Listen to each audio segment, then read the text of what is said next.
नमस्कार. महाराष्ट्र शासनाने एक खूप महत्त्वाचा निर्णय घेतला आहे.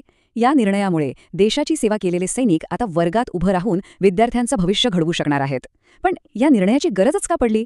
चला, यामागची सगळी गोष्ट आपण समजून घेऊया. तर मुद्दा हाच आहे, माजी सैनिकांसाठी शिक्षक भरतीमध्ये जागा तर होत्या, राखीव होत्या, पण त्या भरल्याच जात नव्हत्या. आता असं का होत होतं? याचं उत्तर जर आपण शोधलं ना, तर या नवीन धोरणाचं महत्त्व लगेच लक्षात येईल. आता ह्या प्रश्नाच्या मुळापर्यंत पोहोचायचं असेल तर आपल्याला आधी शिक्षक भरती प्रक्रियेतला एक खूप महत्त्वाचा टप्पा समजून घ्यावा लागेल, आणि तो म्हणजे शिक्षक पात्रता परीक्षा, म्हणजेच आपली टेट. अगदी सोप्या भाषेत सांगायचं झालं तर टीईटी म्हणजे शिक्षक बनण्यासाठीचं एक एंट्री तिकीटच आहे.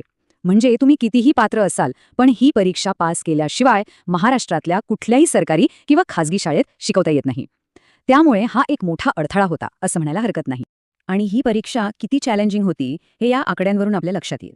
बघा, हे नवीन धोरण येण्याआधी ओपन कॅटेगरीच्या उमेदवाराला पास होण्यासाठी तब्बल 60% मार्क लागायचे, आणि इतर राखीव प्रवर्गातल्या उमेदवारांसाठी ही अट होती 55%. हे आकडे जरा लक्षात ठेवा, कारण पुढे याच आकड्यांवर सगळा खेळ. बरं, आता पुन्हा येऊया आपल्या मूळ समस्येकडे.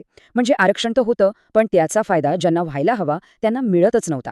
ही एक अशी पोकळी होती जी भरणं खूप गरजेचं होतं. आणि हे ऐकून कदाचित आश्चर्य वाटेल, पण शिक्षक भरतीमध्ये माजी सैनिकांसाठी तब्बल 15% जागा राखीव होत्या. हा आकडा काही लहान नाहीये, खूप मोठा वाटा आहे हा. पण गंमत बघा, एवढं मोठं आरक्षण असून सुद्धा त्याचा फायदा गरजूंपर्यंत पोहोचतच नव्हता.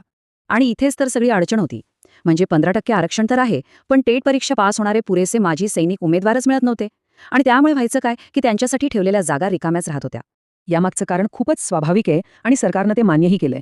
विचार करा, सैन्यामध्ये 20 वर्षांची इतकी मोठी सेवा केल्यानंतर साहजिकच वय वाढलेलं असतं, अभ्यासात एक मोठा गॅप पडलेला असतो. अशा वेळी इतर तरुण उमेदवारांशी स्पर्धा करून तेवढे मार्क्स मिळवणं माजी सैनिकांना खरंच खूप अवघड जात होतं. आणि याच समस्येवर एक उपाय म्हणून शासनाने एक नवा निर्णय घेतला. एक असा निर्णय जो देशाची सेवा केलेल्यांच्या अनुभवाला पुन्हा एकदा संधी देतोय. मग शासनाने यावर उपाय काय शोधला? त्यांनी थेट समस्येच्या मुळावरच वार केला. माजी सैनिकांसाठी टेट परीक्षेचे पासिंग मार्क्स कमी करून टाकले.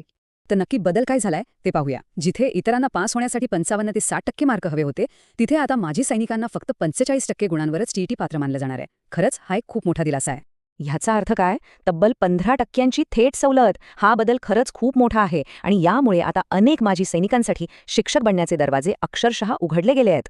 चला, आता हे पाहूया की या निर्णयाचा नक्की परिणाम काय होणार आहे आणि तो कधीपासून लागू होतोय.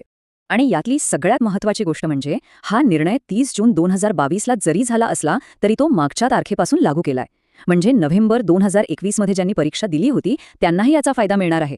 आणि हो, ही सवलत काही एकदाच नाहीये, तर इथून पुढे होणाऱ्या सगळ्या टेट परीक्षांसाठी कायम असणार आहे.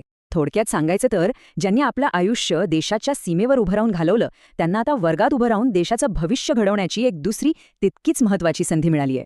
ही फक्त एक नोकरी नाहीये, तर त्यांच्या अनुभवाला आणि शिस्तीला दिलेला एक खरा सन्मान आहे. आणि जाता जाता एक विचार करण्यासारखा प्रश्न.